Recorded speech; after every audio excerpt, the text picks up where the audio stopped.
नमस्कार, मैं सेल्फ हितेश कौशिक और सिविल स्टैप के इस प्लेटफॉर्म पर मैं आप सभी लोगों का स्वागत करता हूं।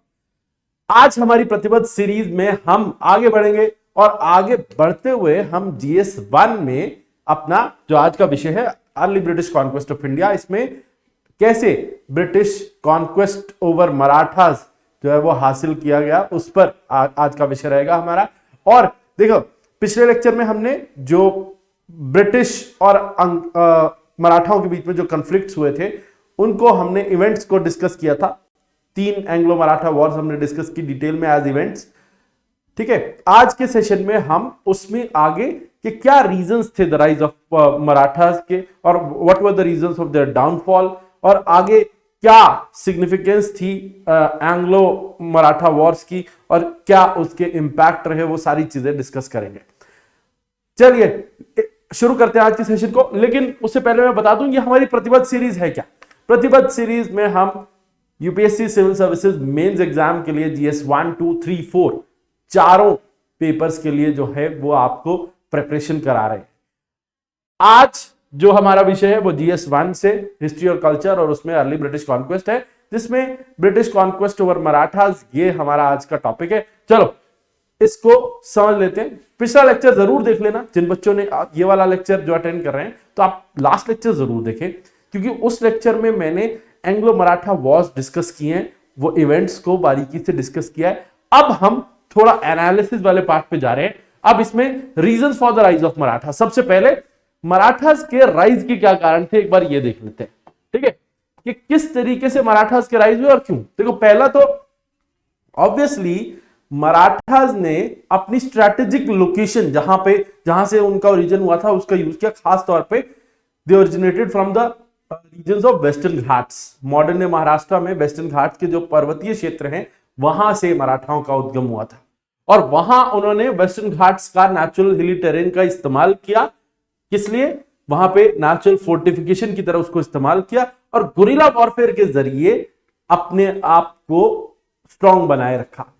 जो भी कोई उनके ऊपर अटैक करने आता था, चाहे वो निजाम हो चाहे मुगल फौज हो, हमेशा उनसे उन्होंने पार पा लिया। रीजन था क्योंकि वो इन पर्वतीय क्षेत्रों में लड़ने के काबिल थे और उनको पूरी स्ट्रैटेजीज आती थी कैसे इस टेरेन में लड़ना है। ठीक है, तो इसी वजह से they were invincible in their reason. ठीक है, और ट्रेड रूट्स पर उन्होंने कंट्रोल किया।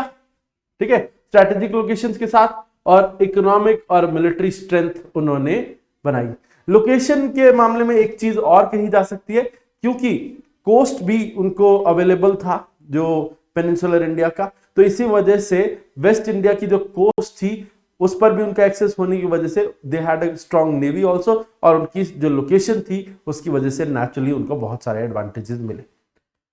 नेक्स्ट जो पॉइंट हो सकता है राइज ऑफ मराठास में, तो ये हो सकता है लीडरशिप जैसे शिवाजी जैसे लीडर। शिवाजी एक ऐसे लीडर बन के उभरे जिसने जो ऐसा ग्रुप था, जो हिंदू लीडर्स जो थे, जो अलग अलग जो है सल्तनतों के लिए काम करते थे, जैसे आदिल शाही सल्तनत ऑफ बीजापुर, अहमदनगर और मुगलों के लिए काम करते थे, तो उन सबको इकट्ठा किया और एक ड्रीम दिखाया कि हम एक इंडिपेंडेंट जो है वो स्टेट बना सकते हैं, हिंद स्वराज हासिल कर सकते हैं। तो इसीलिए शिवाजी जैसे लीडर, जिन्होंने एडमिनिस्ट्रेशन में बहुत सारे बदलाव किए, ठीक है, और मिलिट्री एक्यूमेंट तो था ही उनका, फौजी काबिलियत उनकी बहुत अच्छी थी, उसके अलावा स्ट्रॉन्ग नेवी बनाई उन्होंने, और उसके जरिए उन्होंने मराठा एम्पायर की नींव रखी। और उसके ऊपर जो अभी हमने बात डिस्कस की थी, गुरिल्ला वॉरफेयर, जिसे गामिनी कावा कहा जाता था, गनिमी कावा, ये तरीका जो उन्होंने इस्तेमाल किया गनिमी कावा, इसके जरिए मराठाओं ने अपना कंट्रोल एस्टैब्लिश किया पहले वेस्टर्न घाट्स में, और जो इकोनॉमिक कंट्रोल हासिल किया उसके जरिए फिर सेंट्रल इंडिया के भी रीजन्स में वो इन्वेड करने में सफल हुए और मुगलों को डिफीट किया। ठीक है, नेक्स्ट एफिशिएंट एडमिनिस्ट्रेशन।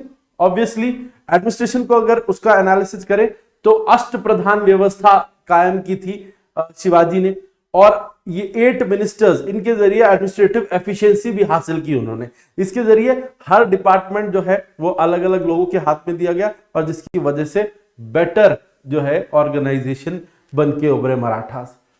और चौथ और सरदेशमुखी, 2 तरीके के टैक्सेस उन्होंने इंपोज किए, जिसकी वजह से their treasury was always full. इसी वजह से वो लगातार बेटर एडमिनिस्ट्रेशन सेटअप करने में कामयाब रहे, क्योंकि there was no issues of money जो उनके सॉल्व हो जाते थे इन टैक्सेस की वजह से। मिलिट्री प्रोवेस नेक्स्ट पॉइंट है, नेक्स्ट पॉइंट जो हो सकता है वो है मिलिट्री प्रोवेस। अब मराठा वेल ऑर्गेनाइज्ड कैवलरी थी उनके पास, और एक उनकी टैक्टिक थी हिट एंड रन टैक्टिक, मारो और भागो। ये जो थी ना, ये बड़ी कामयाब टैक्टिक थी। और Maratha used to have light cavalry, ठीक है। उनकी जो कैवलरी थी घुड़सवार सेना बहुत हल्की थी, वो ज्यादा भारी वजन की ना तो ये कह लो कि जो एमिनेशन, आर्म्स एमिनेशन कैरी नहीं करते थे, जिसकी वजह से वो बहुत जल्दी एक जगह से दूसरी जगह पहुंचते थे। और हिली टेरेन में वो ये बोला ही जाता है कि मराठा कब किस वॉल्यूम में कहां से आएंगे, किधर से आएंगे, इससे पहले दुश्मन ये समझे तब तक तो वो अपना काम करके निकल भी जाते थे। तो हिट एंड रन टैक्टिक्स वो यूज करते थे मराठास, जिसमें कान्होजी अंग्रे जैसे एक लीडर थे जिन्होंने वेस्टर्न कोस्ट लाइन को डोमिनेट किया नेवल तौर पे। तो इसकी वजह से they were well organised due to light cavalry in on land and also on sea they were very powerful under Kanhoji Angre. तो जिसकी वजह से वो बहुत ताकतवर बन के उभरे, और these could be the reasons for Marathas rise to the scene। और एक और रीजन, सबसे बड़ा रीजन नहीं कहे तो एक जरूरी रीजन, कि due to the decline of Mughal power there was a vacuum created, जिसकी वजह से शायद मराठाओं ने उस पर कैपिटलाइज किया, और औरंगजेब की डेथ के बाद लगातार मराठास ने अपनी टेरिटरी को एक्सपैंड किया, ठीक है। तो these were the reasons for rise of Marathas और how they become dominant power in India. तो ये उसके रीजंस हो सकते हैं, ठीक है। अब लेकिन despite their brilliant rise, what were the reasons of their downfall, downfall के क्या कारण थे वो देख लेते हैं। तो first reason could be the lack of unity. Maratha basically Marathas were confederacy, ठीक है। तो मराठा जो है वो एक संगठन थे, अलग अलग जो है उसमें जो मराठा सरदार थे वो एक साथ एकत्रित होकर रहते थे, जिसमें कुछ पावरफुल मराठा सरदार थे जैसे होलकर, सिंधिया, भोसले और गायकवाड़। These were powerful. पर all these five, इन सबके साथ all these four and along with them Peshwas, पांचों की बात अगर हम कर लें तो they used to quarrel with each other, they had conflicts between them। और वही रीजन थे शायद कि कभी भी वो एक साथ होके जो है वो बड़े जो ऑब्जेक्टिव्स है वो उन्होंने अचीव नहीं किए, क्योंकि उनके बीच में हमेशा कंफ्लिक्ट रहते थे, तो कभी भी वो यूनाइटेड नहीं थे। और यही रीजन था शायद कि मराठा जो है वो आगे उनका डिक्लाइन होता है, क्योंकि they were not working collectively as a unit but they were acting as different units, ठीक है। और राइवलरीज जो थी वही वो कारण बनी जिसकी वजह से ब्रिटिश के अगेंस्ट वो एक साथ होकर नहीं लड़ पाए, ठीक है। Next, a big reason for Maratha downfall was third battle of Panipat। Third battle of Panipat, although इसके बाद ऐसा नहीं था कि जैसे ही थर्ड बैटल ऑफ पानीपत हुई उसके बाद एक सडन डिक्लाइन हो गया, बट ये जो थर्ड बैटल ऑफ पानीपत थी इसने जो बहुत सारे ये कह लो कि लोगों का लॉस, जो ह्यूमन लॉस हुआ था उस वॉर में, दूसरा उसके अलावा इकोनॉमिक लॉस जो इस वॉर में हुआ था, और जो मराठाओं की साख को लॉस हुआ था, ठीक है, उनकी इमेज को जो लॉस हुआ था, ये सब थर्ड बैटल ऑफ पानीपत में हुआ, जिसकी वजह से उनके मोराल पे असर पड़ा, मैन पावर कम हुई, और एक्सपेंशनिस्ट मोमेंटम जो उनका एकदम से वो एक्सपैंड करते जा रहे थे पूरे। ये देखो आप मैप में, मैं आपको एक मैप दिखाता हूं, ये जिस तरीके से वो एक्सपैंड कर गए थे पूरे भारत में बड़े सारे हिस्सों में, और लगातार जीतते जा रहे थे, अचानक से उस पर ब्रेक लग गया था इसके बाद, ठीक है। तो दिस वाज द इवेंट, ठीक है, थर्ड बैटल ऑफ पानीपत, जिसकी वजह से जो बहुत हद तक उनकी साख को, इमेज को धक्का लगा था, उनकी मैन पावर कम हुई थी, मोरल डाउन हुआ था, और रिसोर्सेज भी कम हो गए थे, ठीक है। ऑल्दो इसके बाद सडन डिक्लाइन तो नहीं हुआ, but it was a reason for gradual decline, ठीक है। आगे, इनएफिशिएंट सेंट्रल लीडरशिप। अब अगर इसमें देखें तो सेंट्रल लीडरशिप, जैसे अगर हम शिवाजी को छोड़ दें पेशवा बाजीराव वन को छोड़ दें, और बाद में जो थर्ड बैटल ऑफ पानीपत के बाद माधवराव वन रहे। तो यही कुछ लीडर्स थे जो एफिशिएंट लीडर्स थे, जो इफेक्टिव लीडर्स थे, जिनके अंडर मराठाओं ने एक्सेल किया। But most of the time they had weak leaders, जैसे जिसकी वजह से जो इनडिसाइसिव ही रहते थे वो हमेशा, कि क्या करना है क्या नहीं करना। स्ट्रॉन्ग लीडर्स बड़े डिसीजन लेते थे, लेकिन ये जो वीक लीडर्स रहे उनके, जिसकी वजह से ऐसा नहीं हो पाया। और पेशवा जो सेंट्रल अथॉरिटी थे वो धीरे धीरे वो फ्यूडल लॉर्ड्स पर या फ्यूडिएटरीज पर निर्भर हो गए, और धीरे धीरे उनकी पावर जो है वो खत्म होती चली गई। ठीक है। Next reason was continuous warfare, हमेशा युद्ध में उलझे रहना, लगातार मुगलों के साथ, निजाम के साथ, मैसूर के साथ और बाद में अंग्रेजों के साथ युद्ध में उलझे रहने की वजह से उनके फाइनेंसेस जो है वो बहुत गड़बड़ हो गए थे, उनके रिसोर्सेज को भारी धक्का लगा था, और इसी वजह से वो अपना एडमिनिस्ट्रेशन उस तरीके से एफिशिएंटली रन नहीं कर पाए, and these were the reasons for their decline. Next, British diplomacy and military supremacy. British, अगर हम ये देखें तो ब्रिटिश ईस्ट इंडिया कंपनी ने डिवाइड एंड रूल की पॉलिसी अपनाई, ठीक है, स्पेशली अगेंस्ट मराठा। तो उनके मराठा लीडर्स को एक दूसरे के खिलाफ यूज किया। उन हमेशा जैसे ही मौका मिला उनके कोई ऐसे इंटरनल कंफ्लिक्ट में वो इन्वॉल्व हुए, और that's how they entered the conflict, और उसके जरिए फिर आगे चल के सब्सिडरी अलायंस सिस्टम इंपोज किया उनके ऊपर, और एक एक करके उनको आइसोलेट किया, और then Maratha chiefs got weakened. ठीक है। तो superior military organisation of British and their advanced weapon system overpowered Marathas. तो अंग्रेजों की डिप्लोमेसी, मिलिट्री स्किल, उनके बेहतर हथियार वो वजह रहे मराठाओं के डिक्लाइन के और ब्रिटिश सुप्रीमेसी के। Next, economic decline. ठीक है। अब देखो, एक डिपेंडेंस थी मराठाओं की कि they used to plunder the neighbouring territories, वहां पे लूटपाट करते थे। एक और प्रॉब्लम थी इनएफिशिएंट टैक्सेशन पॉलिसीज, लगातार टैक्सेशन उन्हें नसीब भी नहीं होता था, इनएफिशिएंट थी। चौथा, स्वदेश मुखी, जबरदस्ती जो कलेक्ट किया जाता था वो भी हमेशा वो कलेक्ट नहीं कर पाए, और that was the reason for their economic decline. Agricultural productivity और ट्रेड भी फ्रीक्वेंट वॉर्स के कारण अफेक्ट हुआ, जिसकी वजह से आर्थिक रूप से वो कमजोर पड़े। ठीक है। Final, the failure to adapt. Marathas अपनी मिलिट्री टेक्निक्स को मॉडर्नाइज नहीं कर पाए, ऑल्दो शुरू में उनकी मिलिट्री टेक्निक्स उनके रीजन के हिसाब से बहुत इफेक्टिव थी जहां पर वो थे, लेकिन when they move towards central India and north India their techniques prove to be ineffective, और इसी की वजह से जो है वो फेलियर जो उनका हुआ ब्रिटिशर्स के अगेंस्ट लड़ते हुए, क्योंकि उनके पास ना ही बेटर हथियार थे जैसे ब्रिटिश आर्मी के पास थे, और ना ही उनके पास बेटर इकोनॉमिक सिस्टम था, जिसकी वजह से they were not able to cope up with the British East India company's military. ठीक है। तो ये सारे रीजंस थे। आगे अब एक एक करके जो हमने 3 वॉर्स जो पढ़ी थी पिछले लेक्चर में, फर्स्ट एंग्लो मराठा वॉर जो हुई 1775 से 1782, then second Anglo Maratha war between 1803 to 1805, और फिर लास्ट आपकी third Anglo Maratha war 1817 to 1818। तो इन तीनों के सिग्निफिकेंसेस देख लेते हैं तीनों। फर्स्ट एंग्लो मराठा वॉर 1775 से 1782, इसमें फर्स्ट जो चीज है, जो सिग्निफिकेंट चीज, वो क्या थी? The treaty of Salbai. This was the reason for the war, क्योंकि यहां पर जैसा मैंने आपको बताया था, Raghunath Rao went on to do a treaty, sorry treaty of Surat actually वो थी जो जिसकी वजह से वो लड़ाई शुरू हुई, और फाइनली अगर हम देखें तो ट्रीटी ऑफ सालबाई हुई। तो दोनों को ही ले लेते हैं हम। Treaty of Surat was the reason by which the conflict started, and Treaty of Salbai 1782 was the reason after which Marathas were forced to make an alliance with British, चाहे वो चाहते थे या नहीं चाहते थे।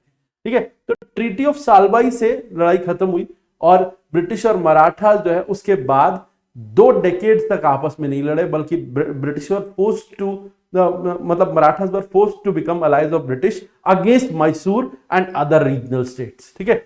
उसके अलावा अगर हम देखें फर्स्ट एंग्लो मराठा वॉर में मराठा कॉन्फेडरेसी रिमेन इंटैक्ट, इसके बाद भी टूटी नहीं मराठा कॉन्फेडरेसी, और although British were expanding over the parts of India, but Marathas still resisted British expansionist policies effectively in this period of time. ठीक है, after the war of first Anglo Maratha war. ठीक है, तो third, British foothold in western India. अब although British did not gain significant territories, but they allowed them to make political influence in western India. तो British चाहे उनके पास कोई बहुत बड़ी संपत्ति नहीं थी मराठाओं के वेस्टर्न इंडिया में मौजूदगी की वजह से, बट फिर भी उनके प्रभाव बढ़ने शुरू हो गए थे और उनका पॉलिटिकल इन्फ्लुएंस भी बढ़ना शुरू हो गया था, जो हमें दिखा भी बाद में सेकेंड एंग्लो मराठा वॉर में. ठीक है, ऑल्दो मराठा रेजिलियंस इस पीरियड में ब्रिटिश हेजेमनी एस्टैब्लिश नहीं होने देता, ओवरलॉर्डशिप तो नहीं एस्टैब्लिश हो जाती पूरी तरीके से, बट इस समय पर जो ब्रिटिश मिलिट्री थी उसने अपनी डोमिनेंस तो शो करनी शुरू कर दी थी, but still Marathas resisted it and still delayed the British hegemony for the period the period when second Anglo-Maratha war took place. उसके बाद वो चीजें फिर से बदल गई थी. ठीक है, अब second Anglo Maratha war 1803 to 1805, इसकी सिग्निफिकेंस देखें तो मराठा लॉस्ट सिग्निफिकेंट टेरिटरीज जैसे Delhi, Agra and parts of India, बहुत सारे, जैसे कटक और बालासोर भोसले को अंग्रेजों के सपोर्ट करना पड़ा था. गंगा और यमुना के बीच के द्वाब वाले इलाके वो सिंधिया को अंग्रेजों को देने पड़ गए थे, और कुछ टेरिटरीज होलकर ने भी गंवाई थी. तो जिसकी वजह से many territories were lost after the second Anglo Maratha war. ठीक है, और इसके बाद British took control over Delhi and Mughal emperor was become a puppet under the hands of British. तो ये हुआ सेकेंड एंग्लो मराठा वॉर के बाद. And third, Maratha confederacy got weekend after this. इसके बाद मराठाओं के इंटरनल कॉन्फ्लिक्ट्स उभर के सामने आ गए थे, and British made subsidiary alliance with different rulers and got control of their foreign policy, and that's how the Maratha Confederacy got weakened. तो as collective strength वो उनकी जो पावर्स थी वो कम हो गई थी. चौथा देखिए तो expansion of British empire. After second Anglo Maratha war British empire expanded on the loss of Maratha, जैसे गंगा यमुना द्वाब के regions, Cuttack, Balasore, some regions of Holkar, तो वो सब उन्होंने गेन कर लिया था after second Anglo Maratha war. अब थर्ड देखें तो third Anglo Maratha war, third and final 1817 to 1818. इसमें क्या हुआ कि this was the end of Anglo Maratha conflict and the end of Maratha power in India. तो इससे क्या हुआ, मराठा कॉन्फेडरेसी को डिसॉल्व कर दिया गया और Maratha territories were annexed by British, और पेशवा शाही भी खत्म कर दी गई. Peshwa position was abolished. Bajirao two जो रूलर थे उस समय पर, पेशवा थे, उनको एक पेंशन देके बिठूर भेज दिया गया था कानपुर के नजदीक, और इस तरीके से पेशवा शाही को खत्म कर दिया गया था. और ब्रिटिश डोमिनेंस जो सेकेंड एंग्लो वॉर के बाद, एंग्लो मराठा वॉर के बाद एस्टैब्लिश हुई थी, वो अब और कंसोलिडेट हो गई थी और उनकी पावर अनचैलेंज्ड हो गई थी इंडिया में. ठीक है, उसके बाद reorganisation of territories. British restructured central and western India, जो मराठाओं के कंट्रोल में था उसको रीस्ट्रक्चर किया और उसे डायरेक्ट अपने पॉलिटिकल कंट्रोल में लिया, और कुछ प्रिंसली स्टेट्स के जरिए अलायंस बना के उन्होंने इन पूरे रीजन्स पर कब्जा हासिल किया. ठीक है, तो ये सारे सिग्निफिकेंसेस थे तीनों एंग्लो मराठा वॉर्स के. अब चलते हैं अगले टॉपिक पे, what was the impact of British conquest over Maratha. ठीक है, तो अंग्रेजों ने जो मराठाओं पर नियंत्रण हासिल किया और मराठा टेरिटरीज को कब्जा लिया, उसका क्या इंपैक्ट हुआ. फर्स्ट तो वही है कि मराठा कॉन्फेडरेसी जो है वो खत्म हो गई, जो मराठाओं का संगठन था दैट वाज डिसमेंटल्ड. पेशवा शाही खत्म कर दी गई थी और मराठा चीफ्स होलकर, भोसले, सिंधिया, गायकवाड़ सबको डिपेंडेंट प्रिंसली स्टेट्स बना दिया गया था under subsidiary alliance system. Next, territorial annexation. अगर हम देखें तो ब्रिटिश ने क्या किया, यहां पर बहुत सारे इलाके जो हैं वो मराठा टेरिटरीज अपने कब्जे में ले लिए. बहुत सारे क्या, ऑलमोस्ट सारे. अगर आप देखें तो सेकेंड एंग्लो मराठा वॉर के बाद जो है भोसले, सिंधिया, होलकर और पेशवा सबको लॉसेस हुए थे, but this time almost all the territories except few were annexed by British, और जो नहीं भी अनेक्स की गई थी वहां पे Maratha sardars were forced to do subsidiary alliance. ठीक है, तो all major cities Pune, Nagpur, Gwalior came under the control of British, और if not directly under the control but they were under the influence of British। ठीक है, next political administrative changes. British policies जो थी उन्होंने Maratha administrative system को replace कर दिया।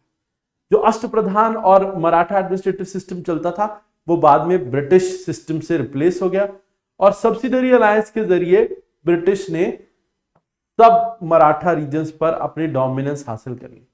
ठीक है, तो पॉलिटिकल एडमिनिस्ट्रेटिव चेंजेस जो है वो उन्होंने एस्टैब्लिश कर दिए थे after the third Anglo Maratha war. ठीक है, और उसके अलावा economic decline of Maratha regions.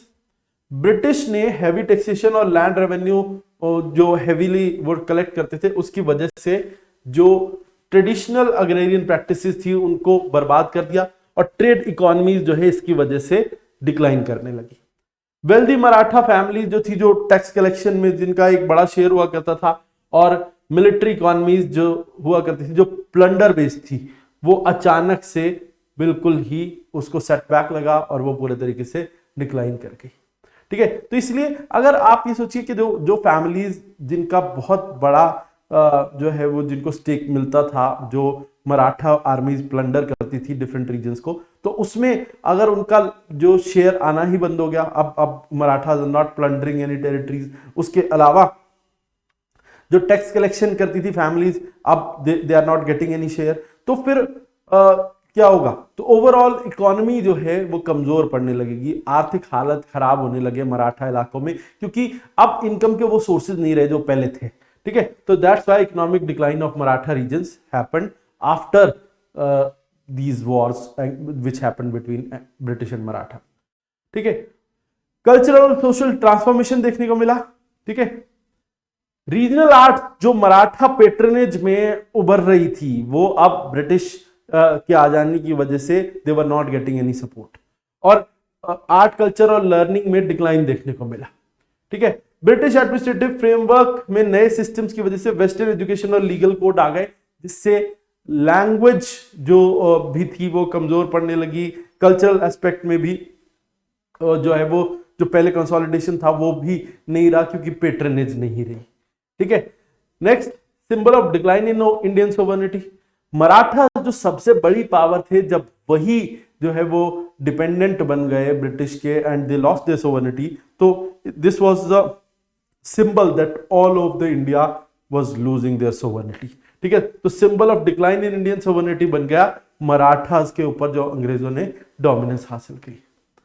ठीक है, तो these were the reasons of these were the impact of British conquest over Maratha. अब चलते हैं लास्ट सेक्शन पे कि reasons of British dominance over Marathas when they were on the verge of becoming powerful after the decline of Mughal. अब क्या है, although Mughals started declining after the death of Aurangzeb and this was the time when Marathas were gaining peak, और इस समय पर शायद ऐसा होना चाहिए था कि they could capitalize on it or they could have built a stronger empire over Indian landmass, but that didn't happen because British were able to defeat them। पर कैसे वो कर पाए वो अब हम यहाँ पे देखेंगे। फर्स्ट वही रीजन है डाउनफॉल वाले रीजन में कि lack of unity among Marathas. तो जो पावरफुल चीफ्स थे वो आपस में उनमें कोई यूनिटी नहीं थी, और जिसकी वजह से वो कोई यूनाइटेड फ्रंट नहीं बना पाए ब्रिटिश के अगेंस्ट। दूसरा, British had superior military organisation, well trained army, disciplined army, और जिसको वो लगातार सैलरी देकर जो है अपने लिए लॉयल बना कर रखते थे, और साथ ही में मॉडर्न वेपन सिस्टम थे उनके, जिसकी वजह से दे वर बेटर इक्विप्ड और एंड बेटर ऑर्गेनाइज्ड। दूसरा, British use policies like divide and rule, guerrilla suppression एक पॉलिसी उन्होंने यूज की, और सुपीरियर लॉजिस्टिक्स, जिसकी वजह से they were able to defeat Marathas. ठीक है, स्ट्रैटेजिक डिप्लोमेसी में सब्सिडरी अलायंस आ गया, जो एक स्ट्रैटेजी थी जिसके जरिए उन्होंने मराठास को कमजोर बनाया, their foreign policies were controlled by British, और इसकी वजह से मराठा चीफ को आइसोलेट करके एक दूसरे से बाद में जो है उनके खिलाफ यूज करना या उनके कोई कॉमन फ्रंट ना बनने देना, ये जो है वो उन्होंने हासिल कर लिया। और मराठा डोमिनेशन, जैसे आप ये कह सकते हो, उन्होंने निजाम ऑफ हैदराबाद का सपोर्ट लेके मराठाओं को काफी नुकसान भी पहुंचाया। ठीक है, नेक्स्ट इज इकोनॉमिक स्ट्रेंथ। आर्थिक रूप से देखें तो ब्रिटिश के पास फाइनेंशियल रिसोर्सेज अच्छे खासे थे, ठीक है, और उन्होंने ट्रेड के जरिए वो सारे एस्टैब्लिश किए थे।